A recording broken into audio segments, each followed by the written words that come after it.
महाभारत में एक ऐसा योद्धा था जो अपनी वीरता से नहीं बल्कि अपने श्रापों से इतिहास बना गया। एक ऐसा श्राप जिसने उसके हाथों से विजय छीन ली, एक ऐसा श्राप जिसने उसके पूरे जीवन को बदल दिया।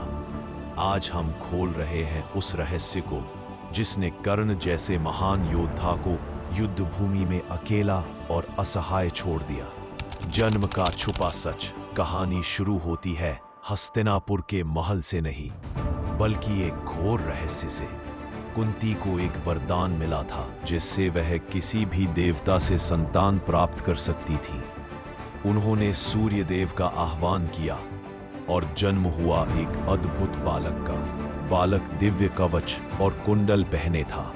उसका तेज देखकर भी कुंती डर गई। समाज क्या कहेगा, दुनिया क्या सोचेगी, इसी डर से उन्होंने उस नवजात को नदी में बहा दिया और यहीं से कर्ण की किस्मत में पहला अंधेरा लिखा गया। गुरु परशुराम और पहला श्राप। कर्ण बड़ा हुआ और एक ही सपना देखा, दुनिया का सबसे महान धनुर्धर बनना। लेकिन एक समस्या थी, कोई उसे उसकी जाति की वजह से सिखाने को तैयार नहीं था। तभी वह पहुंचा परशुराम के पास। परशुराम सिर्फ ब्राह्मणों को सिखाते थे, इसलिए कर्ण ने अपनी जन्म पहचान छुपा ली। वर्षों बीते। एक दिन परशुराम कर्ण की जांघ पर सिर रखकर सो रहे थे। तभी एक विषैला कीड़ा आया और कर्ण की जांघ में गहरा डंक मार दिया। दर्द असहनीय था, लेकिन कर्ण चुप रहा। गुरु की नींद न टूटे, यही सोचकर जब परशुराम जागे, उन्होंने देखा कर्ण की जांघ से रक्त बह रहा है।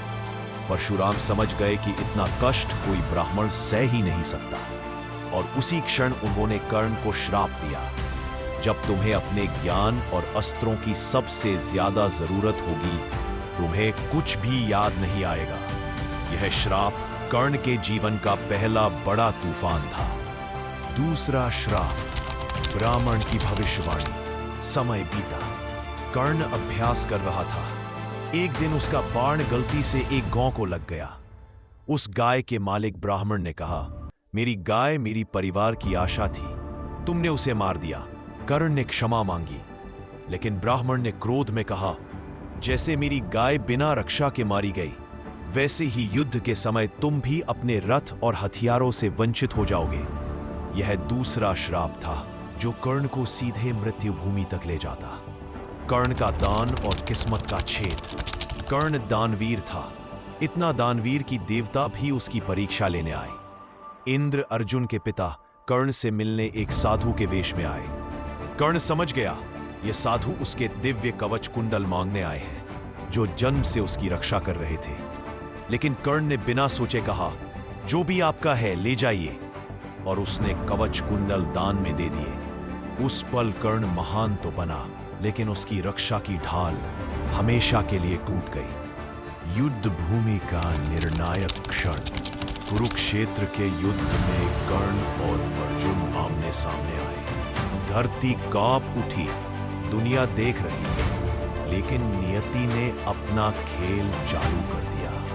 कर्ण का रथ अचानक कीचड़ में धंस गया, ठीक वैसा ही जैसा ब्राह्मण ने श्राप दिया था।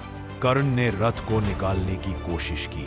उसने अर्जुन से युद्ध की नीति का हवाला देते हुए कहा, योद्धा को हथियार उठाने का समय दो। लेकिन कृष्ण ने अर्जुन से कहा, यह वही कर्ण है जिसने अभिमन्यु को नियम तोड़कर मारा था। आज युद्ध का नियम यही है। कर्ण ने ध्यान केंद्रित किया, पर परशुराम का श्राप सामने खड़ा था। उसे अस्त्र की विधि याद ही नहीं आई और उसी पल अर्जुन का घातक बाण चला।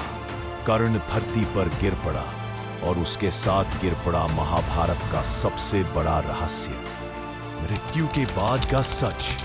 जब कर्ण निर्जीव पड़ा था, तभी कृष्ण ने युधिष्ठिर को बुलाया। उन्होंने कहा, जिसे तुम जीवन भर सूतपुत्र कहते रहे, वह तुम्हारा बड़ा भाई था, सूर्यपुत्र कर्ण। युधिष्ठिर स्तब्ध रह गए। उन्होंने कहा, अगर ये सच मुझे पहले पता होता तो शायद ये युद्ध कभी ना होता। इतिहास वहीं बदल गया जहां कर्ण की सांसें रुक गई। कर्ण एक ऐसा योद्धा था जिसने जन्म से लेकर मृत्यु तक हर मोड़ पर अन्याय सहा, लेकिन फिर भी वह दान, धर्म और वीरता का प्रतीक बना रहा। महाभारत की जीत अस्त्रों से नहीं बल्कि उन श्रापों से तय हुई जो सूर्यपुत्र कर्ण को मिले थे। आज भी उसका नाम इतिहास के सबसे महान लेकिन सबसे दुखद नायकों में गिना जाता है।